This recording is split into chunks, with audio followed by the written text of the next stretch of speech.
Yo,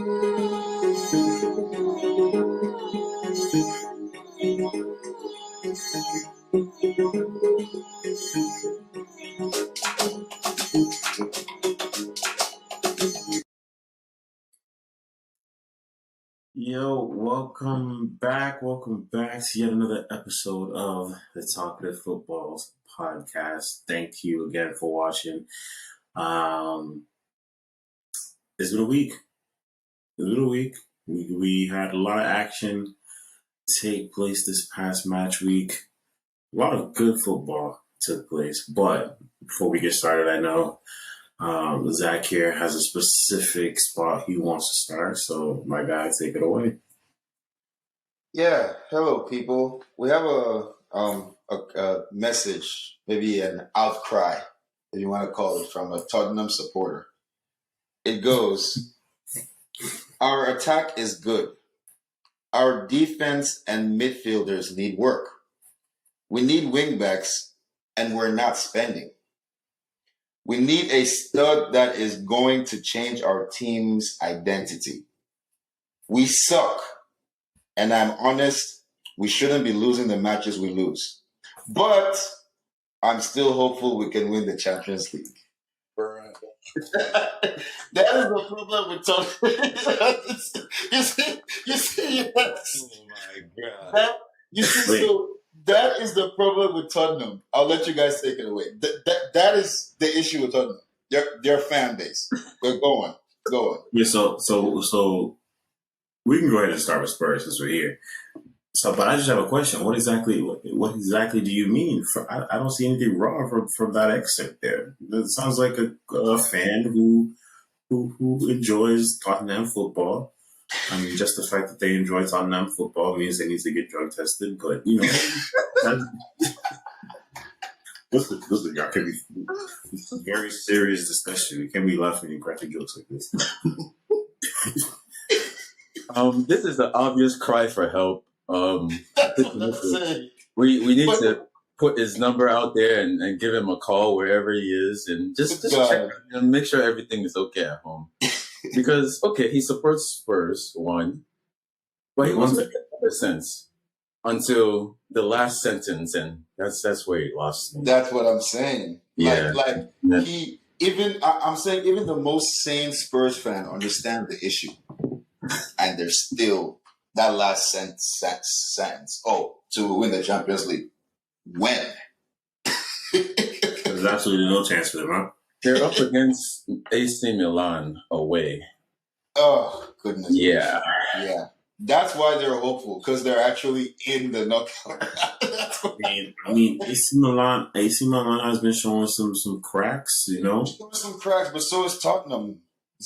And who? If you ask me who's gonna fold more, I think Tottenham's gonna fold more. It's in their DNA. It's just what they do, man. They can prove me wrong, but it's just AC Milan, Tottenham. I take AC Milan right now. But hey, it's yet to be seen. I mean, hey, I can't blame you. All I can look at is, you know, the recent play and how even though AC Milan is hit a little bit of a dip in form recently, they're still better than Spurs. I'll give you that. Yeah. But hey, all you can do is sit back and hope, right? Right. Well, y'all been telling me that I've been wrong about Conte, so no, I mean Conte is in the knockout round of the Champions League. So like he did his job. Are they fourth? Are they fifth? No. Fourth? Fifth? They're 3 points behind Man U, and Man U has a game in hand. So they're fifth. Nine, yes, yeah. Yeah, so they're fifth. Okay. So I'm trying to see he's doing his job. They're right there. And they're in the knockout round of Man U. So as far as the only guy that should escape blemish in this case is Conte. I really don't think so, because I feel like they're fifth due to their surroundings being worse. Like if Chelsea and Liverpool had a backbone this season, you wouldn't even be talking about What are we talking about? Tottenham in fifth. Let's be real. They're in fifth, mind you. They're in fifth, and everybody in front of them has a game in hand. So, Damn. Back to their insane claim though about winning the Champions League. They do have the same amount of wins and as Milan currently do. And I think like Tottenham's problems could be fixed in the transfer window if they actually do end up spending money. I don't think it's They're not. which is kind of crazy. It's the 23rd of January. We got like a week left on the month. They haven't signed no one, so we are. They're not. Let's They're put. let's Pedro Porro like a wingback. Let's put the idea, not the idea, but let's put what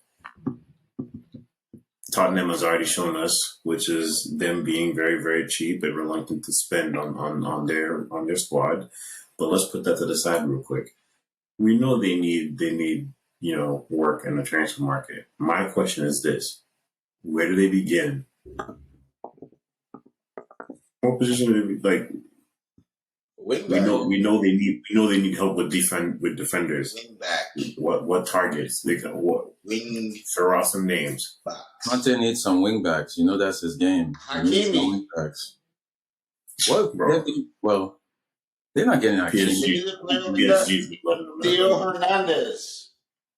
They're not signing Theo Hernandez. They need someone like that. They need their scouting department to pull one out of a magic bag. Those are 100 million players. Yeah, they need to find like 100 million players minimum. Like They're a not $40 million, £40 million wing back from like.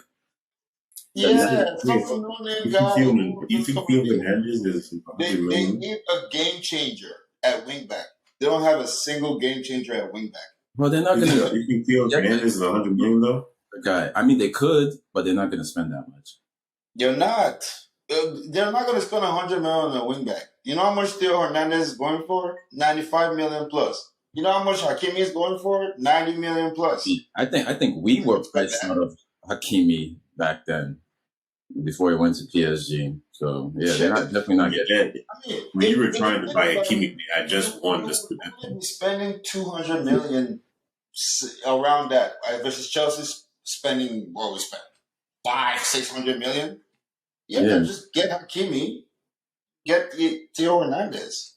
What about the reports that they won't make any signings because they don't see any future with Conte? Like, okay, as there you go. As that tweet suggests, there is a problem right there. There's a problem right there.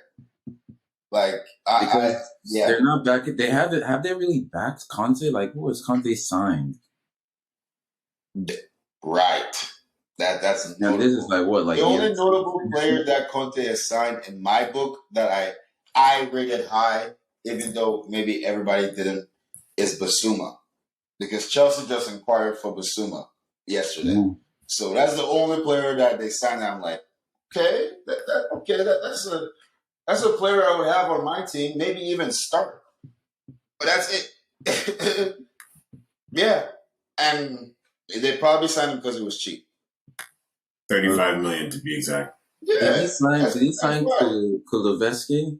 He was on loan. He signed Richarlison. He got Richarlison. No, Richarlison was 60. Come on, 60. Come on, Kulusevski, that's a question. I'm not sure if his deal is a loan or not. He was on loan from Juve.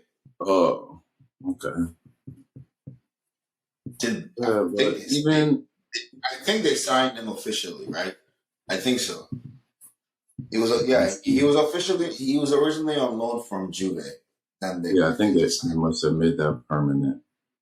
But July 23. No, he's still on loan. July 2023. Oh, really? Juve. Oh. Yeah. So they haven't made it permanent yet. Yeah, it's a season-long loan. Well, actually, from January 22 to June 23, so it's like a season and a half long. Maybe his new contract hasn't kicked in yet. They probably made it permanent, though, honestly. Yeah, maybe he just hasn't, fulfilled the contract. Yeah. But they should. But besides Kulusevski and, like, Basuma, who have they signed? They signed Lenglet.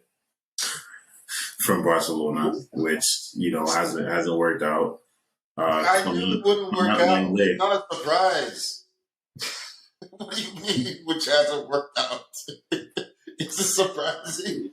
I think, but these are guys that Conte has decided to sign. I mean, listen, Pep also has missed on defenders, but at least he's had the whiffles to admit that he whiffs.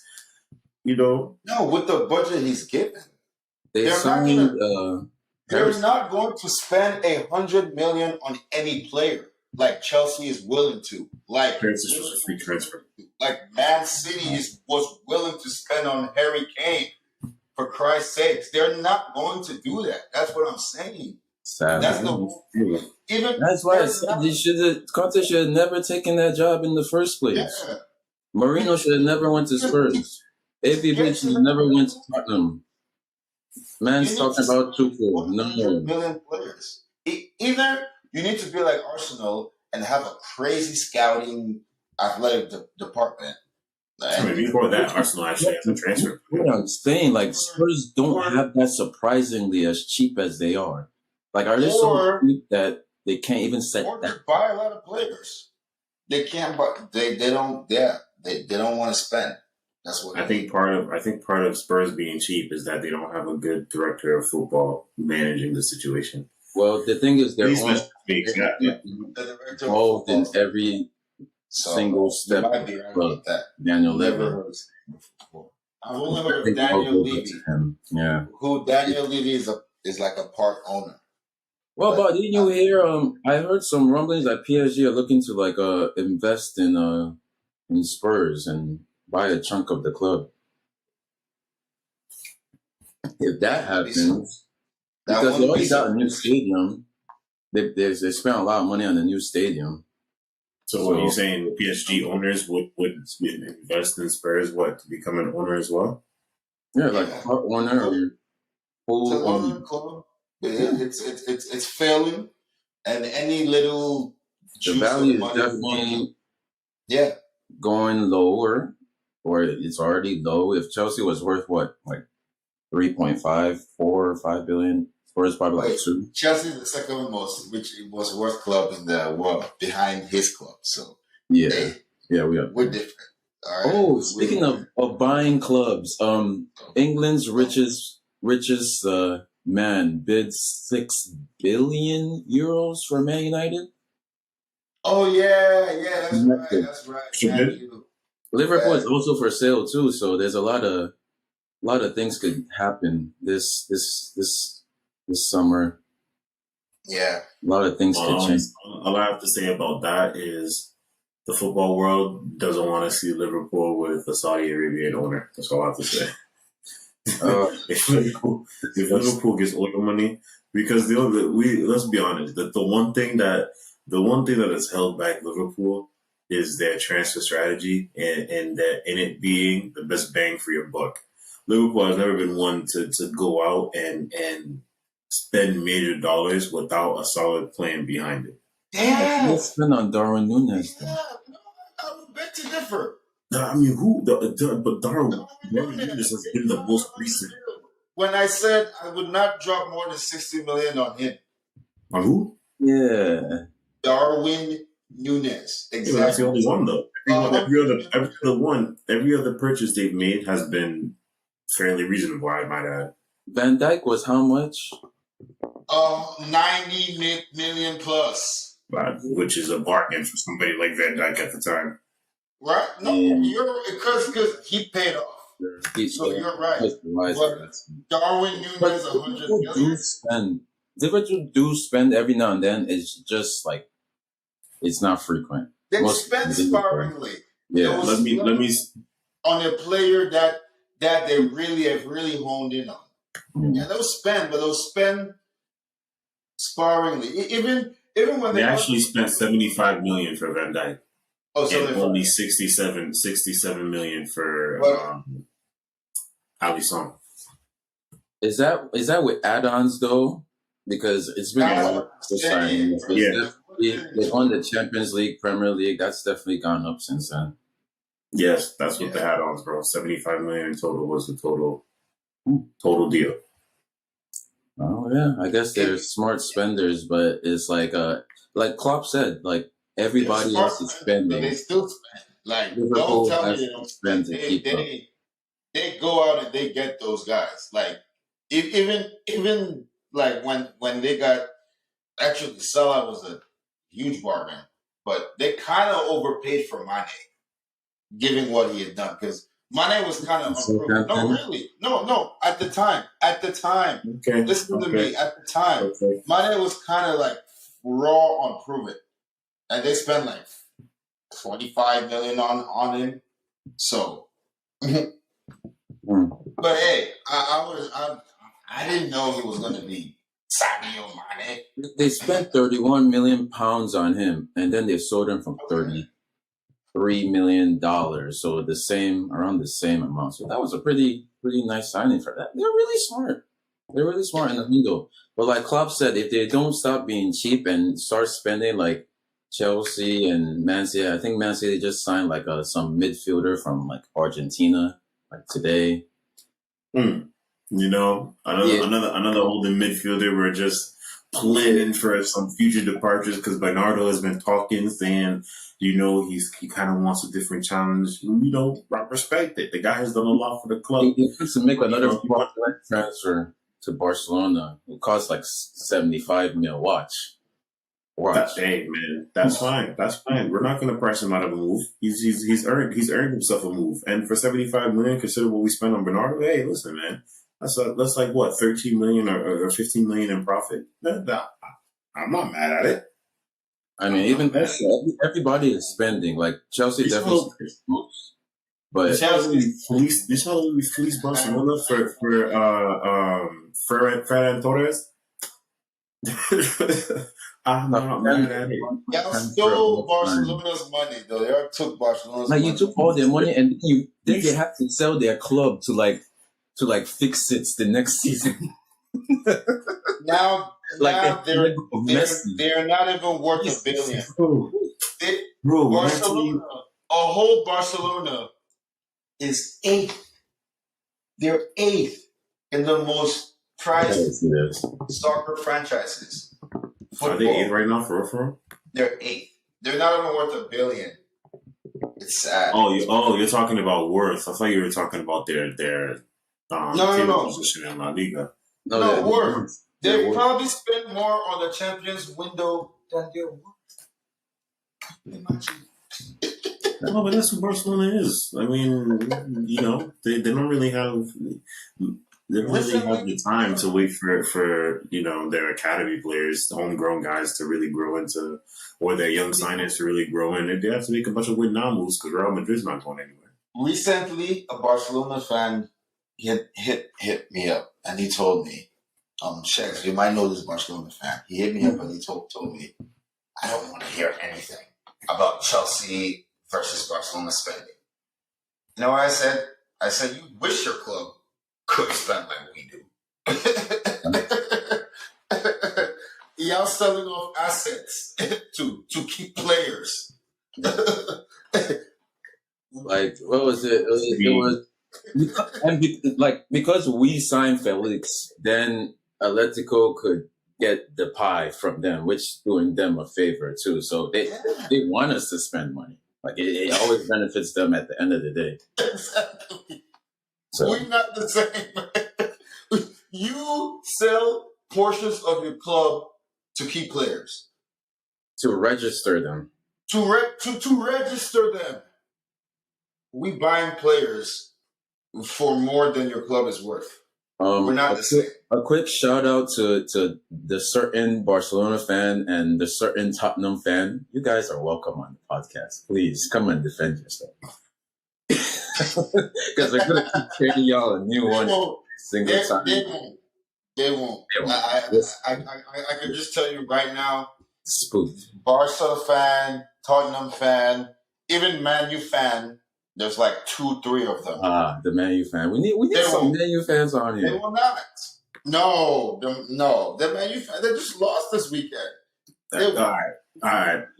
I'm glad you went there because that's where we're going next. To your point, match of the weekend, Man U Arsenal, turned out to be a much more fantastic match than I think a lot of people were expecting. I mean, Yeah, I was expecting it to be a draw. I didn't think that it was going to be a nail biter like it was. I So, actually sorry, go on.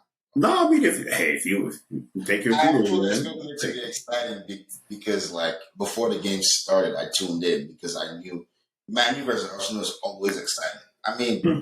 the 8-2, that was Man U versus Arsenal. Ooh, yeah. Yeah. My club. From my history in my brain, I know when it's Man U versus Arsenal, when it's Liverpool versus Man U, when it's Chelsea. I mean, Chelsea. No, that is absolutely Next thing. Man City. Those are the three games that are circled on my schedule. And Man U Arsenal is one of them every season, both games, because Okay, I know something is gonna something spooky is gonna happen. Honestly, I know for the rest of the season you don't have any Chelsea matches circled. what do you mean? I mean, Chelsea. I got the Champions League I circle. have all of the matches circled. It's Okay. I got all the matches on my calendar. It reminds me every day. I don't know because now you're talking about circling matches. Have you seen where This is what I'm saying. First time I've been. This is the first time this season I've heard of you circling matches on the calendar. you Which just you intend. show them? I mean, They talk about Arsenal and Premier League matches. I want to stay on Man U versus Arsenal. All right. Okay. What I think is Eddie Nketiah may not be him, but what I know about Man U Arsenal matches, Andre Arshavin was him during these matches, and we think Andre Arshavin was a good player, but versus Man U, he was messy. That's what these matches bring, bro. I think You never know who's gonna shine. Somebody takes the stage and puts on a performance. And Eddie Nketiah, I gotta give him credit, man. He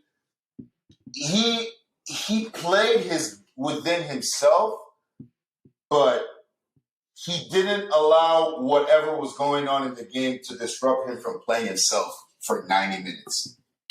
And that's what you want to see from a striker.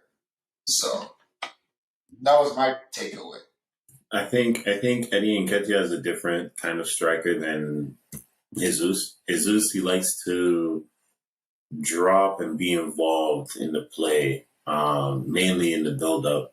Oftentimes, some of the build-up, he's himself creating it because he's the one that's giving off the pressure that allows them to take possession back and in a position on the pitch where they can really, make oppositions get in trouble with their counter attacking, right?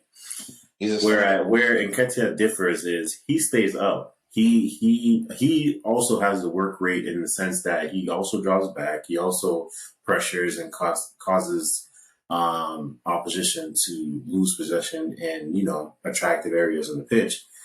Obviously, not as much as Jesus, but he also has the wherewithal to stay up. And his attacking positions, that's something that's very impressive in my book about him. His attacking position has allowed him to be in areas where it lets Arsenal be able to finish off the nice team plays that they build up from their build-up play. So that's where I see he differs, and I honestly think, even when Jesus comes back from injury, Nketiah is making it a very, very, very difficult choice for Arteta. I don't know if he's getting that jersey back. I don't know. I don't know either. Nketiah also wears number 14, and who else used to wear 14 for Arsenal? Thierry Henry. I know. He's that guy. I mean, Trossard is also go there, because honestly, I don't know if Nketiah is like that. I'm not gonna just go and I'm not gonna crown him. He's a starter just yet. He's 23. I'm giving, bro, years. I don't know if Nketiah is all that, but all I know is I mean, Man U versus Arsenal matches always brings some player from somewhere, just does amazing stuff. Not that we don't know who he is, but it's just normally they don't perform at that level and they raise their game, either Man U or Arsenal side. When they 8-2, I think what was it? What was this? There was a Man U guy. It was like a teenager that scored like a hat trick for Man U. So someone from somewhere always brings out their A game, and these are matches that I have circled on my Premier League calendar. so here's my question. So right now, what is it? Since the World Cup, Nketiah has started 6 games and he scored 6 goals. Yeah, he has been scoring. That's why he's gonna make it difficult for Arteta. Yeah, he's making it difficult. Really good. Yeah, we'll see. We'll see if he's able to keep it up. And that actually leads me to the next question I have with Arsenal. Right now, they're 5 points clear at the top. Could have been a lot more. Wait. 5 points? Yeah. They're not giving it up. No. They're not. So you're With a game in hand. They're not giving it up. yeah, but the game in hand that they have, I believe, should be both halves against us. They're not keeping this. The game in hand is City. I would think I believe it's City. I believe it's us. Honestly, I would think there will be more than 5 points. Seriously. The way Man City has faltered, I would think there will be more than 5 points. They're not keeping February this. 15th. So At the Emirates against Man City. I still favor Man City. Seriously. It's Okay. I mean, if Man City win both, let's just say Arsenal win everything else and lose the 2 games against Man City. That's Man City with us. Yeah. Because if you told me, Marcus, if you told me there were 8 points, okay, all right, that's 3 games that, like, you know what I'm saying? 5 points, 5 measly points, even with a game in hand. Nah. Okay. I'm surprised by that. I thought you guys would think that they'd be a little bit more quick. I agree with you. I thought I'm more on the Arsenal side. Like, they're still my pick. They lose one, draw one, lose one. It's 2 games, man. Even if they lose one, but they win one and draw 2. Arsenal's still my pick, but I think Man City are still the favorites. Like, Man City's my pick. Still the Because they're favorites. the favorites. I'm rooting for Arsenal. Yeah. I think they might just keep it up, especially since Man City aren't. I mean, Man City just got a 3-0 with a Haaland hat trick, so it's like I don't know if the issues they solved their problems and they're back on track, or they're gonna have a crazy game next time out. But because why I'm saying this is because during the Man U match, they're up against Spurs. During the Man U match, I saw issues with Arsenal that can be taken advantage of. So I mean, if there's any team that's gonna like attack their deficiencies, it's gonna be Man City. So, do they have to play Arsenal? Do they still have to play Chelsea? Arsenal? That's all I need to know. I don't think so. I think they might have played you guys twice already. Okay, never mind. What? My only thing with Arsenal is their front 11 is good, and they're starting to make some quality buys with Trossard on the bench now as a squad player. But my thing is, I don't think they're quite deep enough to finish it off because they're doing all this, and Europe hasn't even started yet. But they are making signings, though. They sound like three players. I'll give him that. Oh, yeah, by the way, Zach, we still have a date at the Emirates with Arsenal. Thank you. So, Marcus, you see? 5 points? That's either an L or a draw. It would be super, That's not a win. super I can tragic promise you if it that. was Chelsea that Listen, that with that Chelsea's form, I'm surprised you bottom. guys have any faith in them at this point against Arsenal. No, because we lost to them 1-0, despite all their attacking when we were down, and we were down bad. That was like the beginning of us being down bad. So you say that like Chelsea can't defend at least.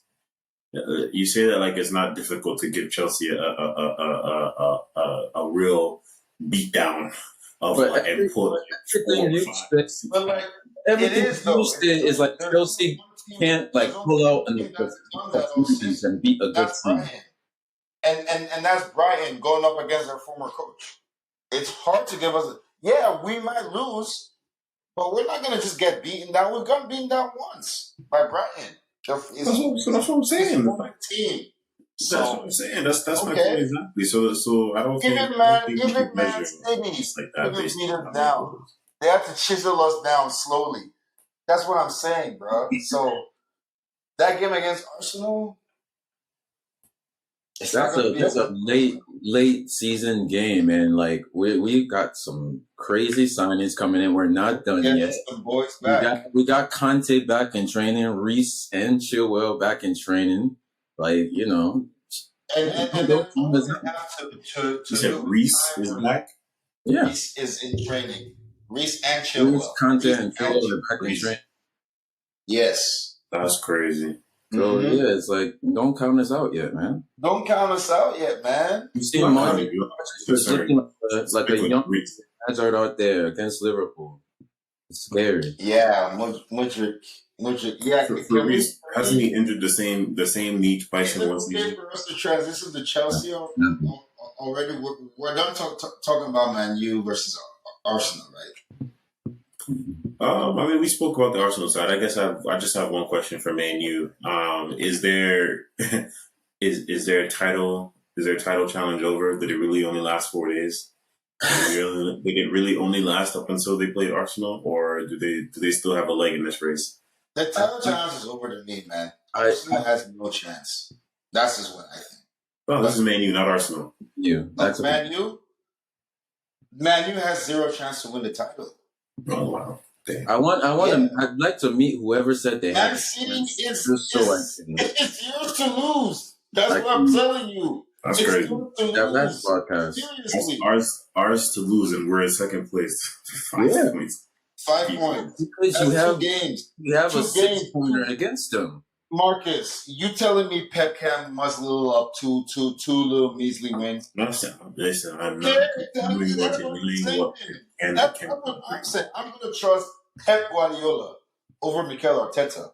Is that crazy? No. Okay. I'm just going by logic.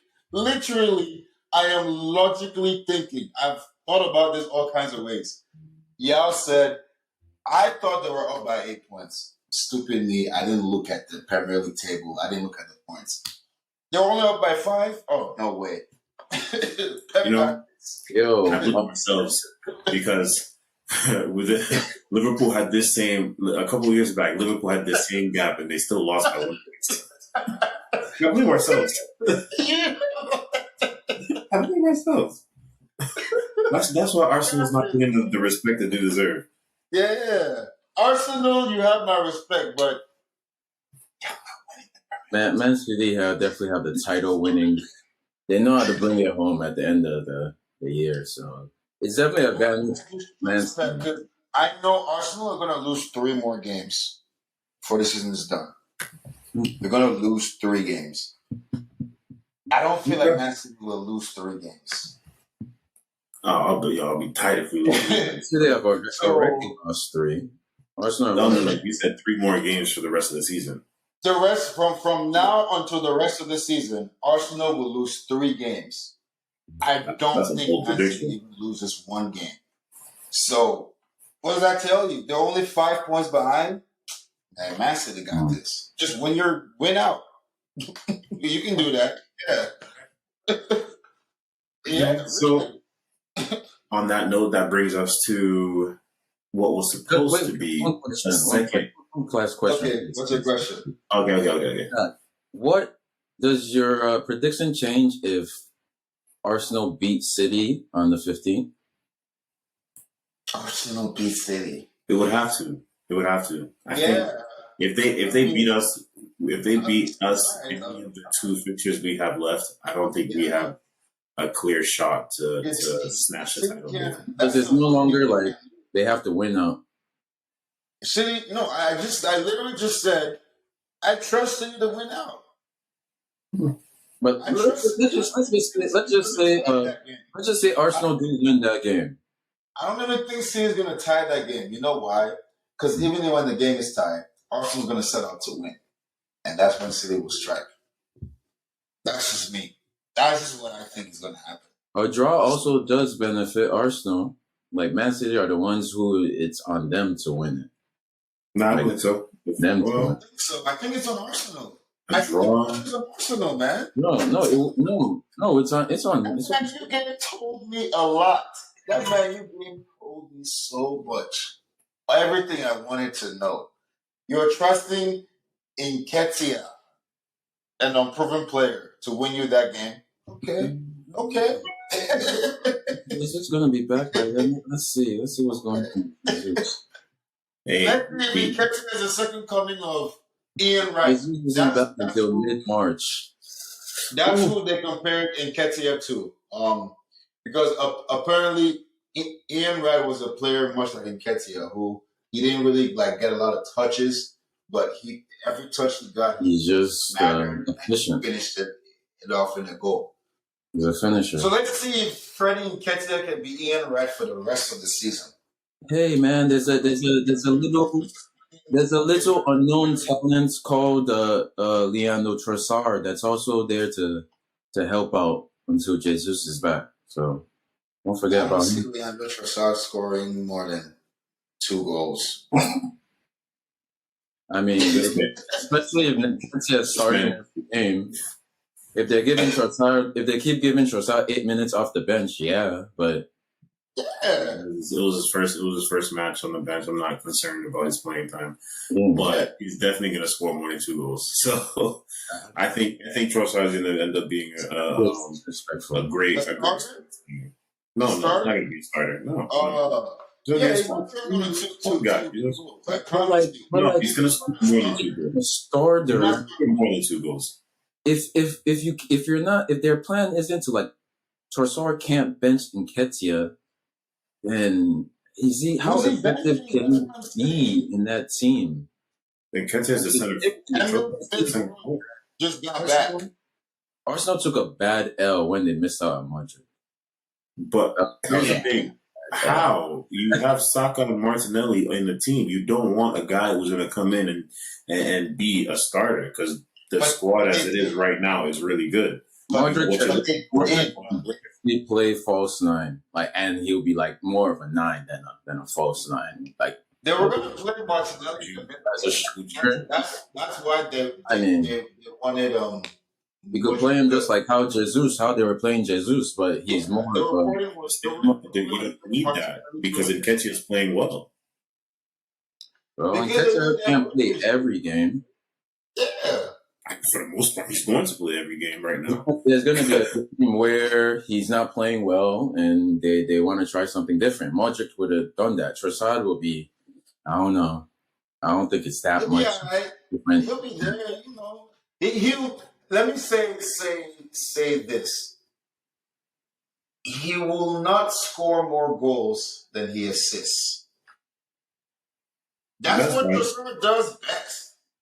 I've watched this guy's game all. Hey, at the end of the day, they still have Saka in that wing. Goal that he scored, but I can remember his assists.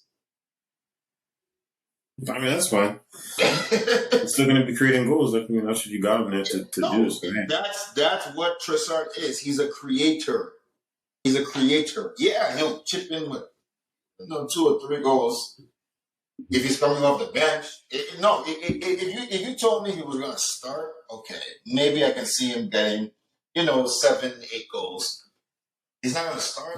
But he definitely he's still gonna need time to settle into that team, though. He's not gonna How is I he don't gonna? think so. I don't think. make a running start. He's definitely not gonna start games like the next game. He's not starting the next game. He's not taking That's the- anybody out of that starting lineup. Yeah. Yes, we know this, and Arsenal knows this.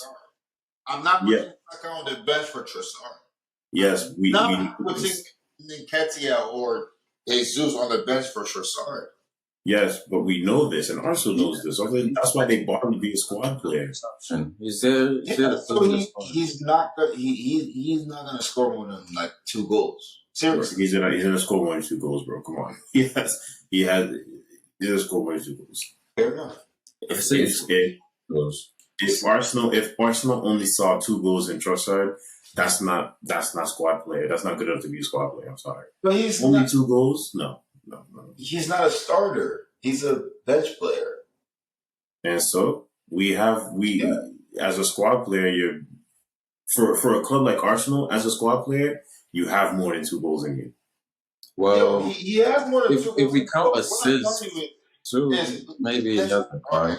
What I'm telling you is, if they got him at the beginning of the season, and even if he's on the bench, then I would say, okay, 7, maybe 8 goals. But this is January. How many games is he going to play? It's going to be hard for him to build. He's gonna play enough. 5 or 6 goals from the rest of the season from Trossard.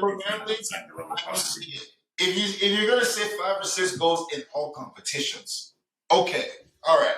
But I'm talking about in the Premier League alone. In the Premier League alone, goals and assists,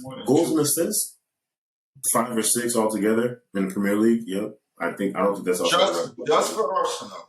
Yes. The rest of the way, he's going to get 5, 6 goals and assists. Yes. So you're saying he's going to score maybe 2 goals and 3 assists, or 3 goals and 2. So basically, we're saying the same thing. I'm saying you said you saw maximum. I'm saying nah, there's definitely more than that. That's the only point I'm making. There's definitely more than 2. That's just one of these scores. We're basically saying the same thing, bro. All right. Yeah, really. Like that note. All right. And on that note, we'll go to and discuss the other match that was supposed to be the other main match of the weekend, but it only turned out to be the Battle of Mid. Liverpool versus Chelsea. As resident Chelsea fans, I'll let you guys discuss this is the most this match because it really just showed it really just showed us, like, I guess, who our main starting backline should be, and it helped in us giving Thiago Silva his new contract. Well deserved. 1 more year. How much you guys pay him? How much you guys extended for, actually? A year, like we always do. Oh, just only 1 year? 1 year, prove it deal. We also have Fofana coming back in like 2 or 3 days too. So that's a because the last time he came back, he got re-injured. So I don't even want to. Hopefully they don't even want to look at Wood right now. If he gets So question 3 in the back. The best 3 in the back is Silva, Fofana, and. Sorry, sir. So wait. So your preference now with all your signings is going to be 4 in the back, not 3. Well, for the time being, until we get all our players back. So that's what I'm saying. I'm saying when your players is back, your best back 3 is what? Silva, Gabriel, and Fofana. Yeah, for Fofana, Silva, and Schiller. Okay. on And the midfield. Schiller.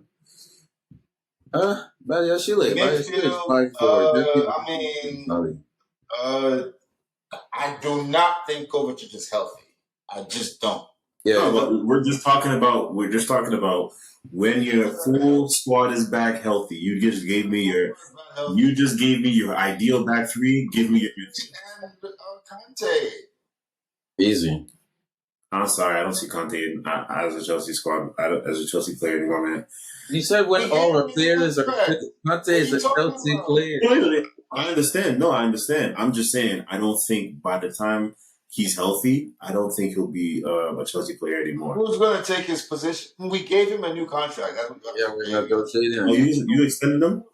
Yes. Oh, hold on. I didn't know that. I know he was up for. We extended him.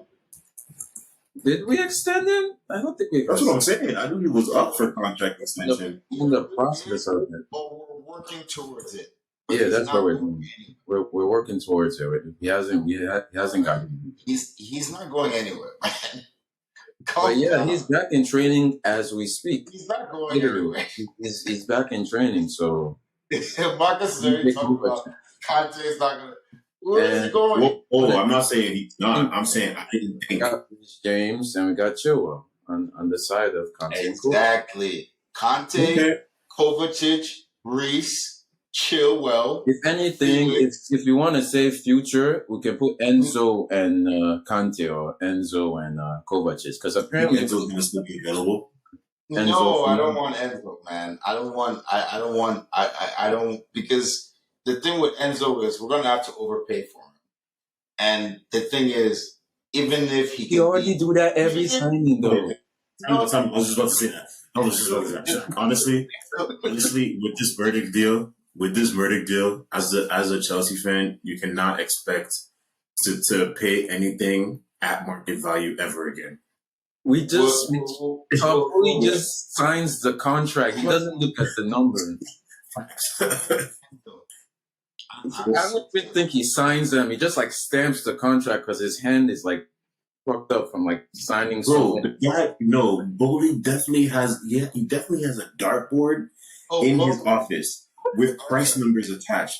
The man puts on a blindfold and he just. We're talking about Bowley, man. He's not. I like to ask who's in charge of your wage contracts. Well, it's not Bowley anymore. Everybody has guys that does it now so much that they have to get UEFA to guy you spent $109 million on this guy. Yeah, like they're trying to ban having a contract over 5 years now because we've been giving this guy. But don't worry, we'll get our signings in before that goes in place because apparently it's for next season, the season after next season. That's when it'll take effect. So. I'm saying this. I don't want Enzo for over 100 million. If we're gonna get him, like I don't think we will spend over. I think we're still negotiating. You think you won't? Impossible. You saw what we did with Mudryk. If we really were going to get him, we would have paid his release costs. Mudryk. That's the thing. We don't want to pay. We just swooped in like, here, here's 100 million. Thank you. If we really were going to, I do not think that Enzo is. I don't think we need Enzo like that, man. We could get Caicedo. I think Caicedo would do just fine. Seriously. I think that's a different mold of player, though. Like 100 million, man. Caicedo is 35 mil. Nah, man. I mean, if you go for Caicedo, it's gonna cost you. Enzo has also only played like 6 months in Europe after signing for Benfica. I'm telling you, man. I don't. And Caicedo has played in Europe. At least Enzo has played in Europe. Caicedo's with Brighton. At least Caicedo has played in the Premier League. Yeah, he's currently playing in the Premier League, and in the Premier League long enough to be like, yeah, I'll take him on my team any day. I feel you, but here's my thing: if you can, Enzo, sorry, summer too. Sorry, Enzo fans, sorry, I would take Enzo. But I wouldn't take him at this much money. I wouldn't have taken Mudryk at this much money, but going back and doing my research, he's worth every penny. But we can talk about that. Like if you asked me like when we're first linked with Enzo, like would I pay that much? No. But now I don't care how much we're spending because it's not my money. I don't care. So Enzo from this, but I just think I don't think he's worth 100 mil. But it's not. So we should go for a player. Go ahead and sign him anyway. What I'm saying, we should go for a player that will give us equal production and allow us to recoup on our money and Yeah, get but another. Maybe we can get another player we that will don't give us something else we versus don't just really getting do Enzo that and though. then he comes and gets We injured for 6 months and then we don't know where he is and then we're just 100 million is on the injured list. That's what I'm saying. Two is worth more than one. Always, always. Who's to say we don't sign both Casido and Enzo Fernandez? If we can do that, great. But it doesn't seem like we're gonna do both. Do you see us doing both? That's crazy. Yo, That happened. right? Ban us. Somebody would ask you guys for a bag. They're gonna ban us from spending. Speaking of, yeah, yo, y'all spending all this money. You do realize that financial fair play is still only is still only on that COVID freeze. It's supposed to start up again soon.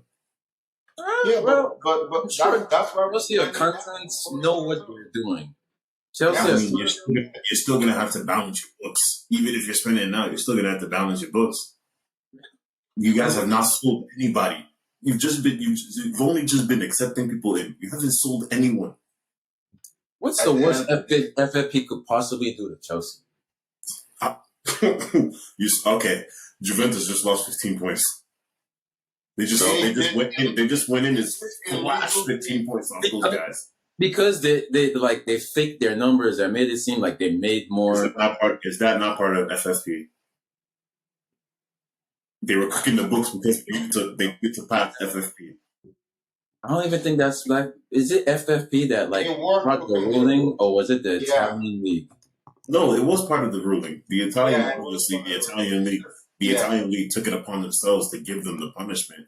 Yeah, it was the Italian Federation. The Italian league. He ever punished the club? Yeah. Like UEFA as directly as FFP ever done that to any club? Well, that's what I'm saying. This is the first instance of it, and this is where there's going to be the new status quo.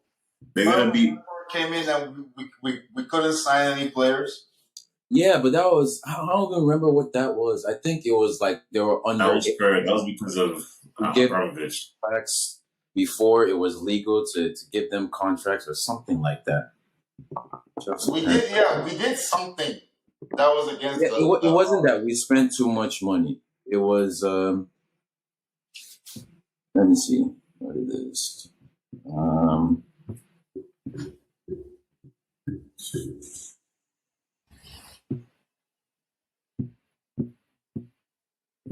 Yeah, okay. They registered minors. That's it. They had them on trial and they registered them as and it was a Bertrand Traore. We got banned because we signed Bertrand Traore.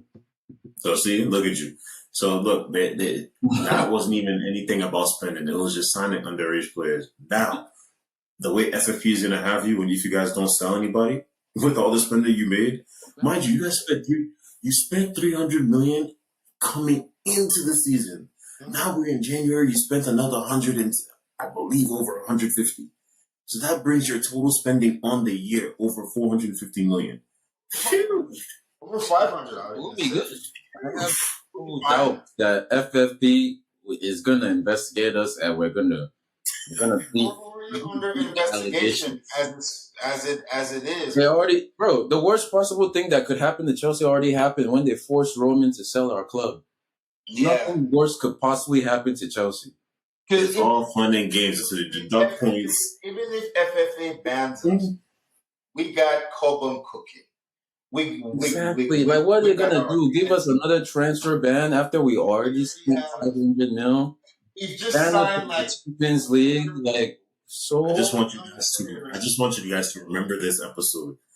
In the future, when something happens, FFP comes down, lays down the law, and future is looking bleak. I want you guys to remember this episode because it's going to be fun. It's going to be Man City because y'all sponsorship deals are inflated, and I know y'all are inflating that. No, it's not. Listen, stop it. Right, stop it. It's you guys are then Chelsea. We are actually legal. Majority of all of our business, you can go look at our direct winnings just from the Premier League alone. You know how the math matches. people that are on the payroll of their ownership group sit on the board that governs FFP. So I can't take that thing. That's crazy. How do you know? That is a conflict of interest. Google right it. How do you know? How do you know? Google it. Show me your detective work.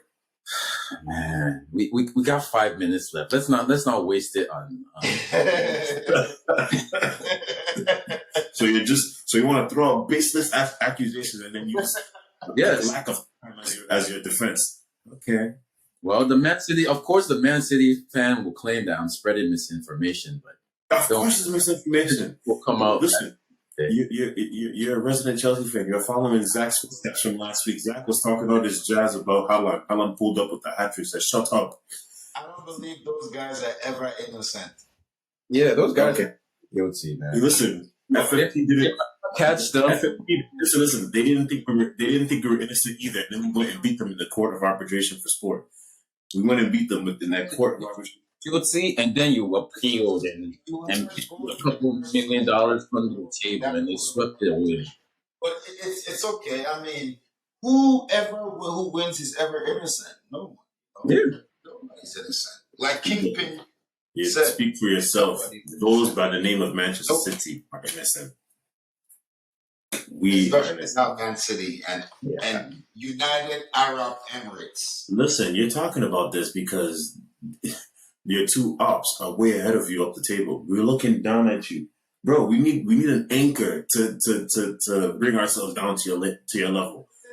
Talk all you want. I'm enjoying it. You know, the view from the penthouse suite is fantastic. I don't know how it feels to stay on the bottom floor. Let me know how that is sometimes.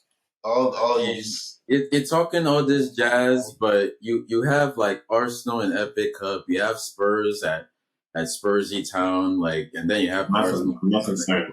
Just focus on them. Focus on what's actually going on at your club, and just let Chelsea be Chelsea. I'm not concerned, especially if y'all out here drawing like you drew against Liverpool. I'm not concerned. I mean, I'm not gonna cry over a clean sheet at Anfield. Fair enough. We got, as far as I'm concerned, Kai Havertz got his goal taken back, which was offside though. That was offside. Weird. In my books, it was offside. Thank you. At least we have. You're a Chelsea fan, but you're at least an honest, truthful. It was offside, but hey, I don't know about this guy. It is what it is. Okay, all right. Final question of the episode.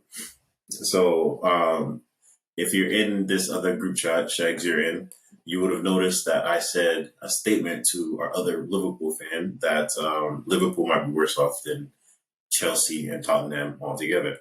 They definitely now, that brings me to my question. Right now, Liverpool is only above you guys due to goal difference. Mm-hmm. Come end of the season, who finishes higher? You guys or Liverpool? I think it's you guys. Seeing as Liverpool are not even like involved, I don't even think they know the transfer window is open. I can definitely see Chelsea. They got the moment the transfer window open. So in their defense rather, they got they did get, but I think we'll finish 7 above Liverpool. But I also think Liverpool might rise too. So it's a battle of who's going to finish 6, 7 between the both of us. If Spurs decide to like go on a downward spiral, then I could see like Chelsea, Liverpool moving up to 5th or 6th. So yeah, but hey, I think we'll definitely finish in some type of European place. So okay. I'll see you guys. Chelsea I'll see you guys in conference league. Go from here. Liverpool, it seems like it can still get worse for them. Fair enough. I'll see you guys in conference league. Zach. We will finish 4th. Oh my God. Yes. I love to hear it because that means there's disappointment coming, just like Cowboys fans. But love to hear it. I would love to see it. It's not disappointment. I mean, maybe it will be when we don't reach 4th. But let's see. That's we're on 29. We're 10 points behind. We will finish 4th. With 10 points behind Man U with 18 games to go. We will finish fourth. I just know that. I think, barring injuries, I have to say that because my God, I don't know who could drop next. I mean, Cucurella just went down last game. Bro, anybody can get it. At least Modric lose get it next one game. player per game. This I've never seen this in my life. So please, I have to say that, barring injury, if there are no more, literally there can be no more. Bro, I don't understand. There can be no more injuries. We'll finish fourth if there are no more injuries. God. Oh. Okay. That's the only thing I am worried about. I'm not worried about us finishing fourth. I'm worried about literally the next game a player going down. And on that note, we end this episode with the prayer of Zach. As you heard it here first, ladies and gentlemen. Chelsea, please, no more injuries for the rest of the season. In Jesus' name. Amen. I'm telling you, if there are no more injuries, just give me this squad that have played these previous games and we finish fourth. Okay, that's very hopeful. I don't see it, but hey, it is what it is. See it. But on that note, thank you guys for listening to yet another episode. We'll catch you next time. All right, thank you. Like, comment, subscribe, all that good stuff. Peace.